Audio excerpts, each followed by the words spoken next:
What is up? How y'all doing, Source?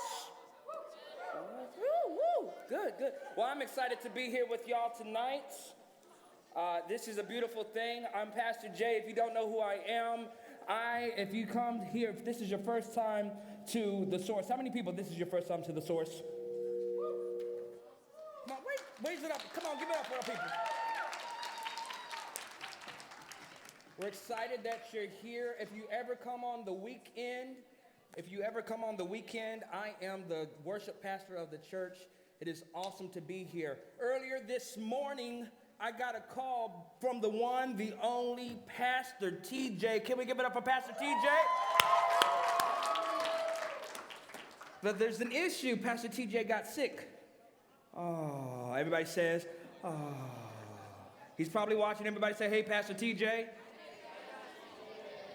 And he called me up, he said, it's a big night. We have a huge night tonight, and we need you to step in. And I'm blessed to be able to step up. He wishes he could be here, and he sends his love to you. And here I am. Here I am. Y'all are something else. Y'all got spritzers in here? Y'all fancy.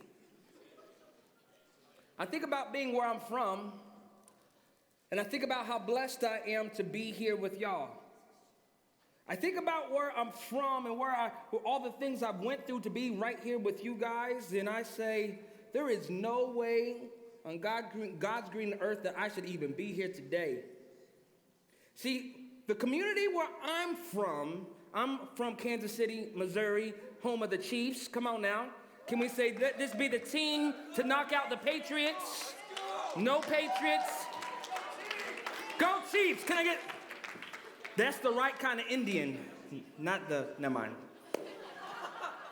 The other team that's here, some Redskins, whatever. All that saying this, where I'm from, it's a little bit different from around here.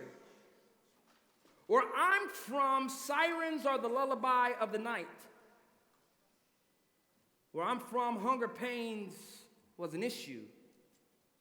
The community that I was from, abuse was the norm. Where I'm from, teenage pregnancy was expected. And where I'm from, gunshots were on the regular. The continual loss of life numbed us to thinking that this is just the way that it's supposed to be, right? I mean, I'm supposed to be a 15-year-old father watching over my 12, 10, 9, and 6-year-old half-brothers and sisters. See, where I'm from, issues was on the surface.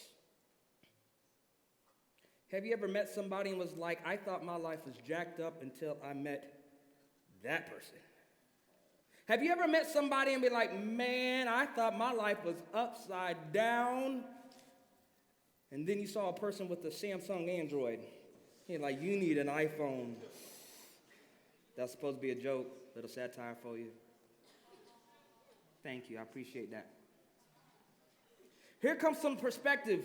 The first time I came to the Source from where I'm from, it was Nationals Week. And a whole group, if you're not signed up for fine arts, you need to go ahead and do that. And a whole big group of students went to Nationals, and I came in and Pastor Kevin said, hey, just stick your head in there. We're going to be grilling tonight and everything else. I was like, okay, cool, that sounds awesome. So I rolled up to the Source, and it was for real. Ain't no play about it. These folks, y'all have the best. The people that brought you the spritzer, God bless you. Y'all had Angus beef hamburgers. I was of age to drink before I had me an Angus beef hamburger. Y'all had 100% all beef Hebrew National hot dogs. And I was like, what is happening here? These are just 12-year-olds, 15-year-olds. That's some grown people stuff. There's people that have family reunions that don't have stuff like this. See, where I'm from, it's a totally different atmosphere. Yet and still, since I moved to Nova, I started to ride around the community. And as I rode through the community, everything seems to be on point. Nicely cut lawns, everybody's happy, go lucky, it's awesome. If you think about it, The country that we live in right now is globally known for being rich. And if you think about it a little bit further, the area of the country that we live in, that we are blessed to be a part of, is extremely blessed in a rich country. And if you happen to have an address within 15, 20 minutes of where we're standing right here, you have access to some of the best education in a rich country in a great part of it. Are you getting this? But for all the potential blessings, all the appearances of life, I know that under the sound of my voice, there is a wide range of experiences that would say, yo, PJ, you are reading off facts, but you're not telling the truth. You're reading off facts as if they're just stats and figures, like everything around here is green, everything around here is beautiful. Yeah, I got stuff, but I really wish I could just spend time with my parents. Yeah, I really got parents, but I really wish I had peace and quiet at home. Yes, I have peace and quiet at home, but I really wish I had peace and quiet in my mind and in my heart because I'm kind of confused right now. You may be here listening to me and a little bit agitated because you're like, yo, don't judge me on the appearance of having everything because my life ain't the best that you think it is. My tears are as deep as my smile is fake. And I really don't know what to do about it. You see, we all come to this crossroads where we have to answer the question, am I truly satisfied? Do I have the goods to live a life of significance? How many people here want to live a life of significance? You want to know that you lived on this earth and you made a difference. You ask yourself this question, do I have what it takes to get into the right school? Do I have what it takes to make the right connections? Do I have what it takes to talk to this girl right here, to this young man right here? Do I have what it takes to be better than my father, better than my mother, better than anything I've ever seen? Do I have what it takes? Do I have the goods? And we get to a place where we start to construct our boxes around the checklist of what good looks like. We're in this series called Obsession. The things that we obsess over, and we obsess on the letter of the law and at the sacrifice of the heart of it. We obsess over dotting every I and crossing every T, and we miss the main point, the big point of the night, the big point of life. Yes, I got the I's and the T's, it's all good, but there's something still amiss. Have to keep up with my studies, so pop a pill so I can keep the edge and keep me awake. Yeah, I'm still doing good in school, though. I don't believe in premarital sex, but porn is cool. I don't want to lie to my parents, but you know, what they don't know won't hurt them. How about this? I'm not a bully, but I'll idly stand by and watch someone tear down a person to the point of contemplating suicide. But hey, technically, it wasn't me. How close to good do I have to get to be close to God and yet still have my own way? This is an age-old question that people have been trying to manipulate in their favor for, since the beginning. It's a question that is addressed in Mark 10. If you want to turn there in your app, go ahead, flip there. If you want to write it down, you want to look at Mark 10, 17 through 31. In your own time, check it out. I'll do my best to just hit the highlights of what we need to do to talk tonight. Mark 10, 17 starts off like this.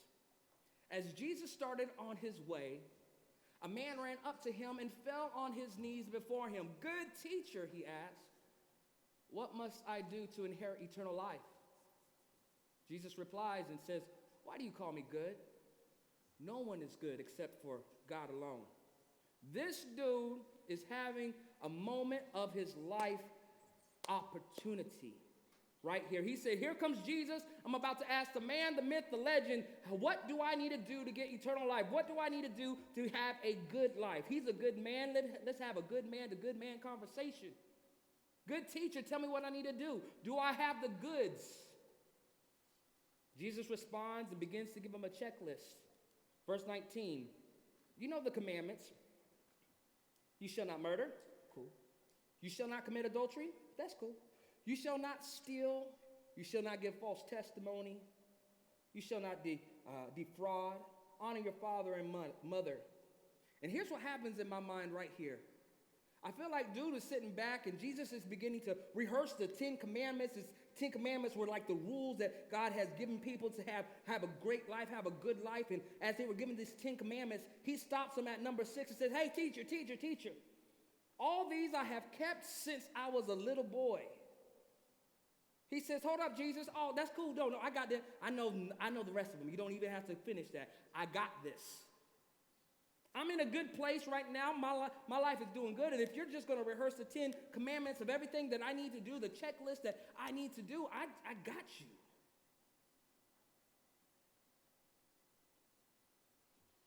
Don't be that guy. You know that guy that feels like they know everything and always demonstrate they know nothing? They're confidently wrong. They raise their hand real quick, answering a question that ain't even been asked. That's this guy right here. And Jesus' response actually shakes him to his core. Here's what he says in verse 21. Jesus looked at him and loved him and said this, one thing you lack. Everybody say one thing. He said, go sell everything you have, give it to the poor, and you will have treasures in heaven. Then come follow me. At this, the man's face fell. He went away sad because he had great wealth. Wait a minute. This guy studied to pass the test, and he failed the class. This guy right here is in a place where he thought he had all the answers. He was doing everything that the book said to do. He said, I got all the commandments, and you're telling me I have to do one more thing? Is Jesus playing a game with him? Is Jesus like he's in the middle of this race and Jesus is constantly moving the finish line? Is Jesus just jacking with him because he interrupted him? Is Jesus just jealous because of all the stuff he has? What is the deal? What's happening here? And to all those questions that are probably welling up in his mind, all those questions that would be welling up in our minds and our hearts, the answer is this: no, he's not messing with you. I love his first response before even saying a word. Jesus took a moment. Jesus looked at him and loved him. Jesus looks at you with love.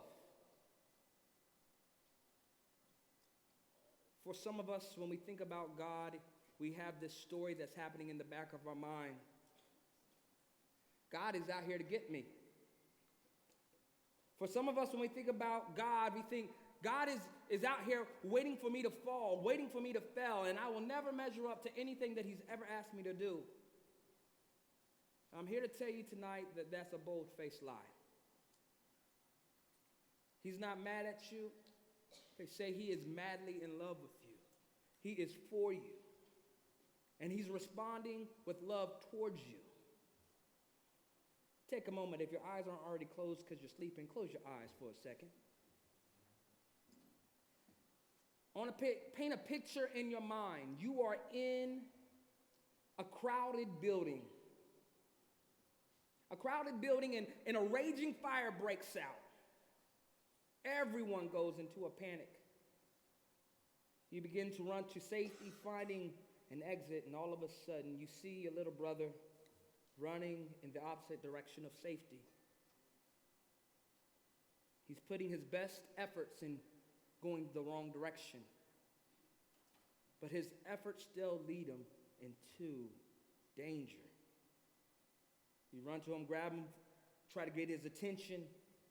but he's in a state of shock and he's going crazy. He will not stop going the wrong direction. He's going and he's pushing. He won't stop moving. And you're trying to grab a hold of him. You're getting a hold of his shoulders. You're shaking him. And you only have one word to tell him in this moment while he's still trying to bust past you.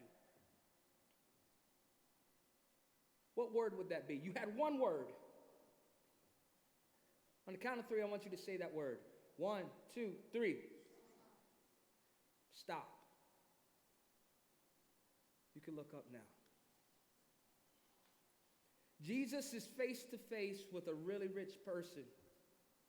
He's saying, I've done everything right. I look good. And instead of just saying, you know what? You got enough money, yeah, you're good. He says the hard thing and says, it's not about what you do, it's about who you are. And the heart of the issue is you need to stop what you're doing because you are going the wrong direction. All this energy, all this effort that you're pouring into going this way and knocking the checkpoints off. Yes, I'm not sinning, I'm not doing this, and I'm not hurting people, I'm not lying, I'm not cheating. But inside of his heart, there was something that was wrong. Inside of his heart, there was something that was amiss. And he says, this one thing you lack. Tonight, the question I have for you is, what is the one thing that you lack? That one thing that is so hard, so difficult to let go of, to follow Jesus. Everybody has that one thing. It's like, God, if you could ask me to do anything on the face of this earth, but not that one thing.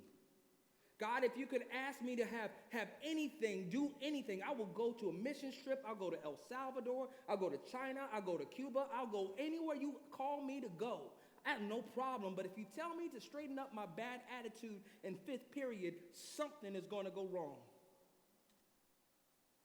If you tell me to change this one area where I feel like I'm justified in, something is wrong. And I'm not going to do that. We all have our one thing. And this man that had an opportunity to have an encounter with Jesus, he wasn't willing to give it up. You're like, PJ, are you telling me that all my efforts in being good, all my efforts in, I made National Honor Society, I don't do drugs, I'm above average, I'm nowhere near as bad as this one kid I know, because he's bad. Today's not about comparing yourself to the crowd. It's about coming to follow Jesus. If you're telling me that all the good stuff that I do, all the positive things that I bring to this world is for naught, and that I still don't have it, I'm looking you in your eye today, and I'm saying with great compassion and love towards you, if that's all your life is about, you still lack one thing. Jesus goes on to say, here's what you lack. Go sell everything you have, give to the poor, and you will have treasures in heaven. Then come follow me. He says, go from this moment, this encounter with Jesus. He says, sell out to all of your excuses. He says, give to those who haven't experienced what you are experiencing right now, and follow me in the way of living. You can look at this passage and say, Jesus just had it out for money, and you can dive deep and say, okay, God, he doesn't want you to have money. He doesn't want you to have money. But it wasn't about the money. It was about the priority that we set in our hearts. I'm not telling you to sell everything you own. I'm not telling you to stop playing ball. I'm not telling you to stop dancing, and I'm not telling you to stop playing Fortnite. I'm telling you to look at the priorities of your life and put Jesus at the top of it. I'm telling you, if you are defined by anything other than being a follower of Jesus, you still lack one thing. And Jesus is the one thing that changes everything.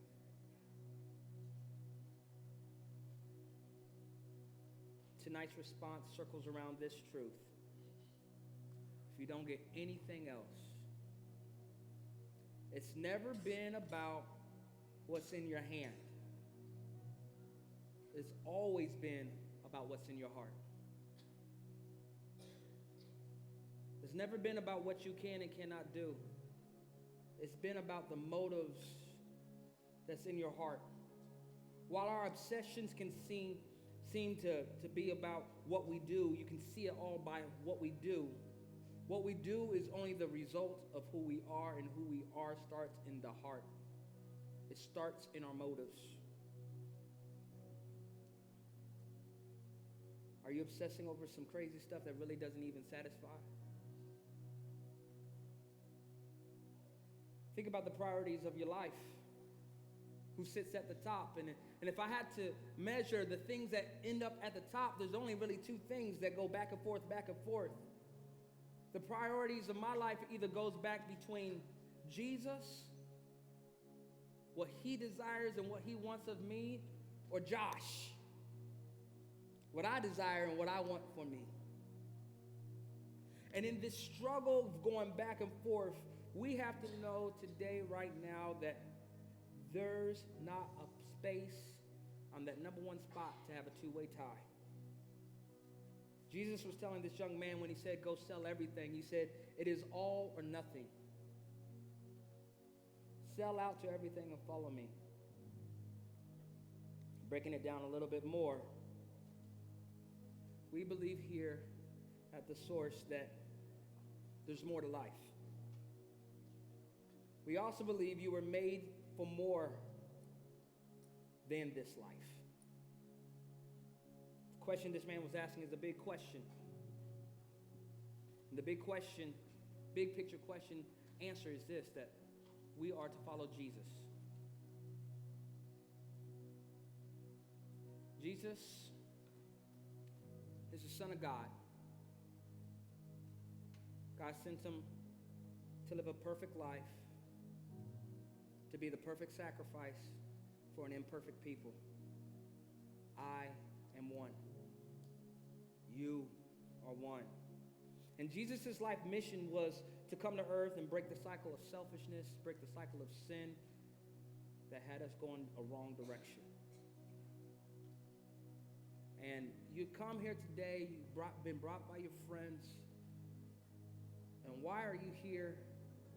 One of the main reasons why we have all the stuff that we have, the great drink, the music, the food, all the fellowship, all the hangout time, we love that. We love that. But if you're around people here from the Source, one thing that we try to do the best we can in our heart is to make sure that our priorities are straight, that we are not number one, that Jesus is number one in our life, that we live a sold-out life. And yes, we fall, yes, we fell, whatever things come our way, yes, stuff happens, but at the end of the day, we want to be people known for following Jesus. And we also want to be people that's known for helping other people follow Jesus. And you're in a space right now where you're in a safe place to be able to receive that. How do you access the life that Jesus came to give? Simple. You start off by just acknowledging, saying, Jesus, you are Lord. I give you my life. You start off by confessing and saying, God, I mess up. I'm not perfect, so I need you to forgive me. You start off by saying, God, Jesus, I believe that you're the Son of God, and I want to follow you, and I will say yes to selling out to your plan, your will for my life. If we could just have every eye closed, every head bowed. I want you to ask yourself, is Jesus in that number one spot? Is Jesus in that place where you're just like, he's my priority. It's not about what I want. It's not about what I need. Are you in that spot where you're kind of going back and forth? If you are and you're saying, you know what, I need to go to number 2. I need to drop what I want so I can follow Jesus. I'm going to go. I'm going to sell out. I'm going to give back. And I'm going to follow Jesus. If that's you today, we're going to pray a simple prayer all together. I'm going to begin the prayer, and you just repeat after us. Nothing's magical about the words that we're going to say. The only thing that's magic is the motive behind every word that we say. The only thing that's awesome and supernatural is the motive that we have behind the words that we say. So if that's you and you're ready to pray this prayer of acknowledgement and giving your life to Jesus, let's just repeat after me. Y'all ready? Let's say, Jesus, I acknowledge that you're the Son of God. I confess that you're the Savior of the world. And I want you to rule my heart. Forgive me of my sins. I choose the plan you have for my life. I declare you are my obsession. Thank you, God. Amen. Amen. Come on, can we give it up? Can we give it up? Today's a great day. Y'all can stand on up. Today is a great day. We are excited that you chose to be with us here at the Source. I want to encourage you. Next week, everybody say next week. Pastor TJ is back. Thank the Lord. If this is your first time here, we want you to come back. Pastor TJ wants the opportunity to meet you. If you've made a decision today to follow Jesus, we have leaders underneath the screen coming up here to the front. If you want to ask more about what you just did, come see some leaders, and we would love to be able to talk to you about it. All right, we love you guys. God bless you. Go sell out and continue to follow Jesus.